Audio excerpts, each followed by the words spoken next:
Bakit ko po natiyak yun? Siguro mga 98% tama tong sinasabi ko. Walang bagong adik. Yung mga adik na yan, mga dati pa yan na napigilan. Ano pong Boss Buds, bakit si Erap? Hindi ko po maintindihan kung ano po tanong mo kay Erap. Kay Duterte po ako. Duterte po pinagmamalaki ko. Bakit po si Erap ang tinatanong nyo sa akin?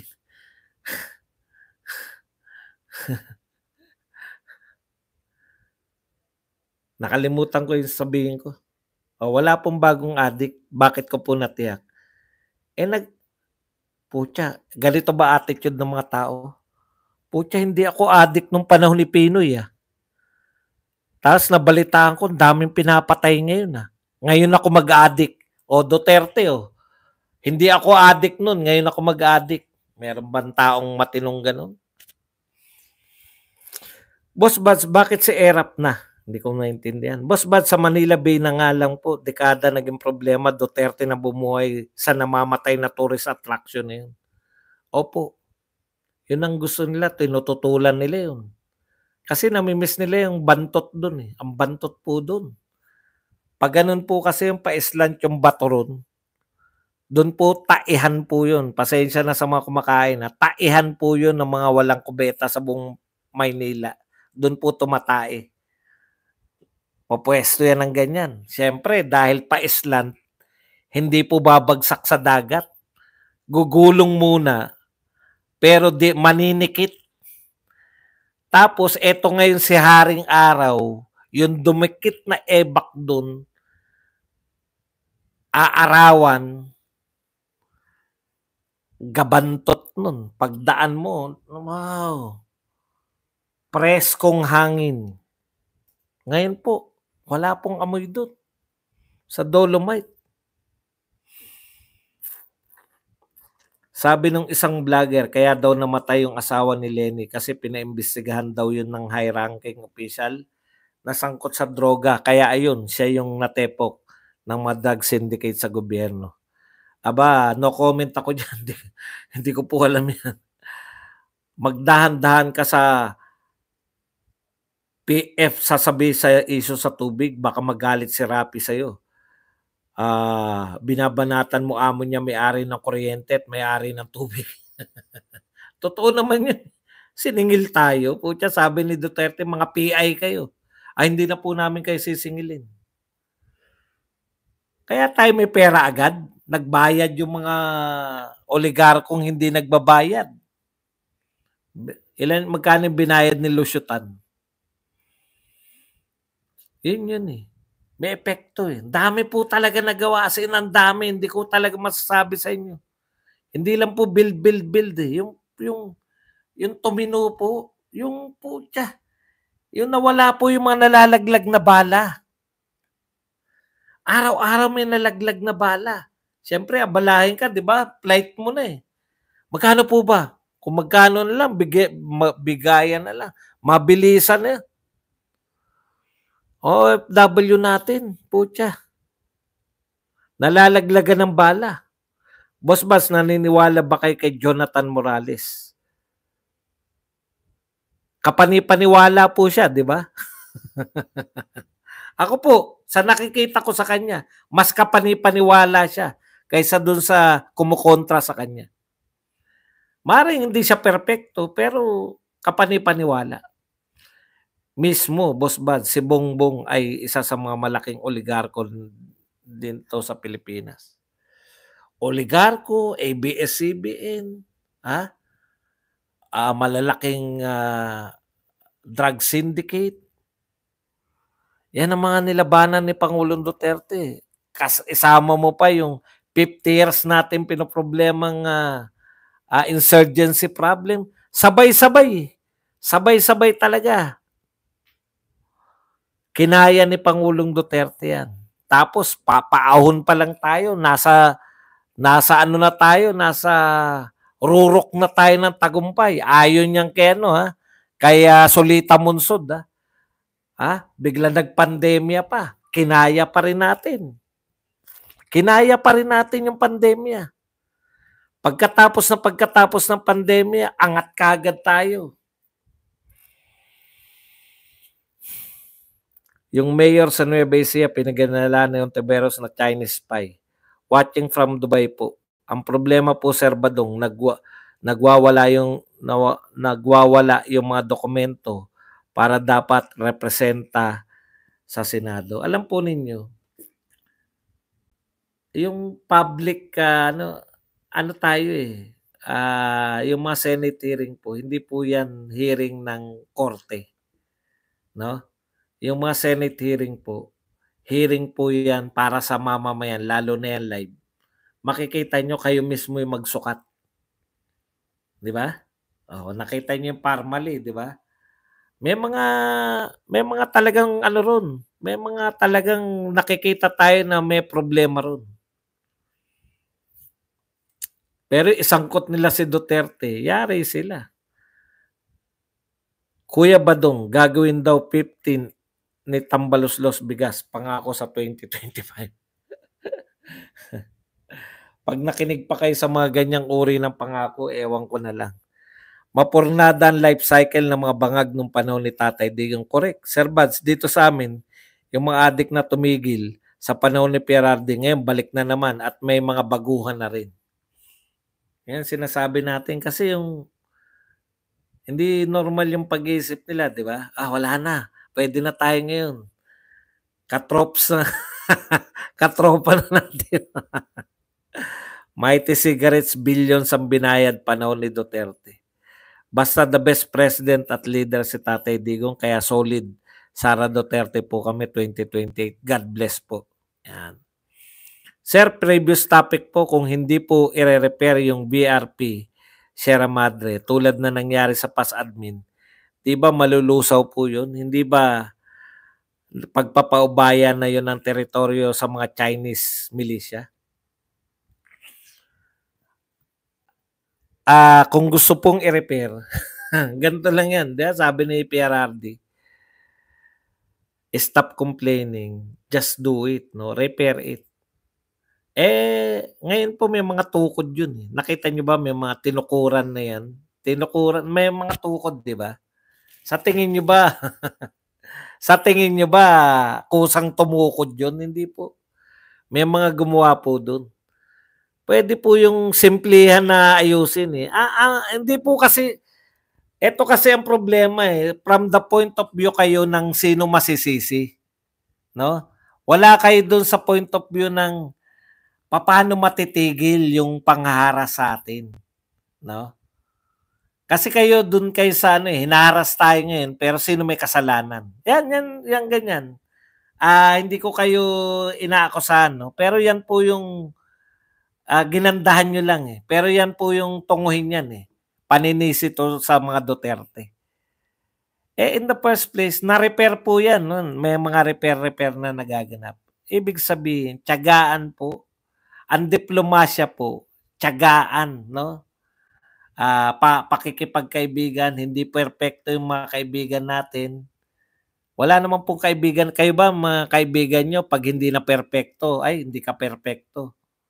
Tabi ka na. Ikaw rin naman, hindi perpekto May pinagtsatsagaan ka lang din. Ganun din po yun. Yung diplomatic relationship po, para po yung pakikipagkaibigan sa mga hindi perpektong tao. Katulad mo, hindi ka perpekto, meron ka rin kaibigan.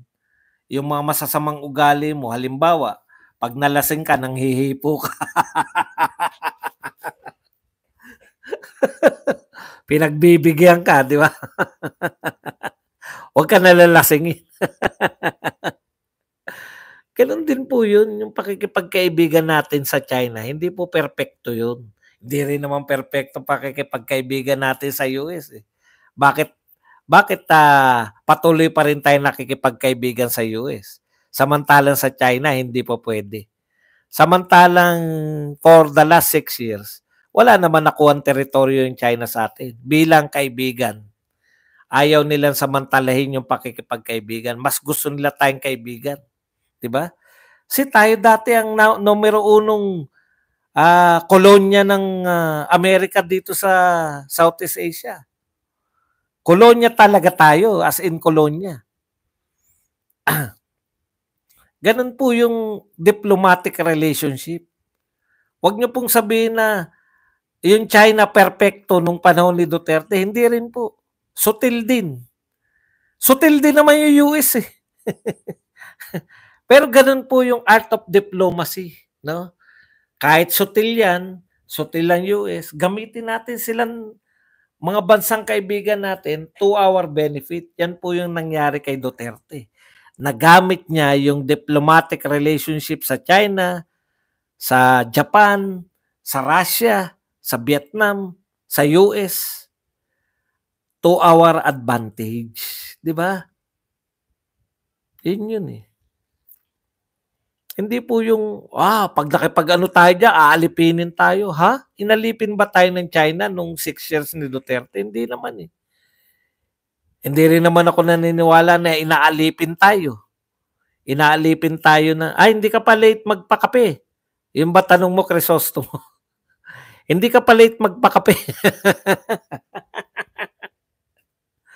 extend pa natin para makapagpakape ka. Mababaw ang tingin sa atin ng mga kano, pero ewan, bakit himod tumbong tayo sa kanila. Yun nga po yun, no? Ganun po talaga yung pakikipagrelasyon. Hindi po perpekto na hindi po tayo on the same level. Bakit hindi po natin gawin yung pakikipagrelasyon natin sa US? Relasyon din natin yung China. Kasi hindi rin naman natin balak gumanti.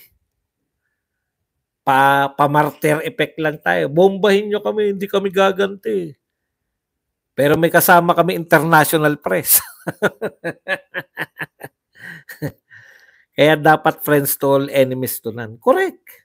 Sir, Bad, sa palagay ko, yung kaso ni Shawit Kiko kay Nanay Christie, dahil doon sa balitang si Miel Pangilinan na bunso ni Shawi, ay anak daw ni Rico Blanco. Ha? Hindi ko alam eh. Pero kay Casey daw anak si Miel Pangilinan. Ha? Mga malalaking bansa, hindi na kinikilala ang ICC. Tayo lang naman na takot sa ICC. Actually, hindi naman natin kilala yung ICC before magsampa na reklamo dyan. Di ba? Alam lang natin, UN. Maraming salamat po, Boss Bad, sa mga kapinduters. Mag-iingat po tayong lahat. Alagaan ng mabuti ang kalusugan at sarili palagi. Kuya Badong, gagawan daw ng 15 ni Tambaluslos bigas. Wala ka mauuto. Bugokis pangako 2025. Silapid dapat sa Committee of Deaf and Mute. Hola, kabadongers. Kumusta kayo? Greta Billones. Movie vloggers. Movie vloggers. Okay mga kapatid, maraming salamat po sa inyong lahat. Medyo overtime na tayo. Hanggang mamayang gabi po. Dito pa rin sa inyong paboritong tambayan, Isyong Panlipunan, Badong Aratlis. Paalam, bye-bye. See you later. Bye.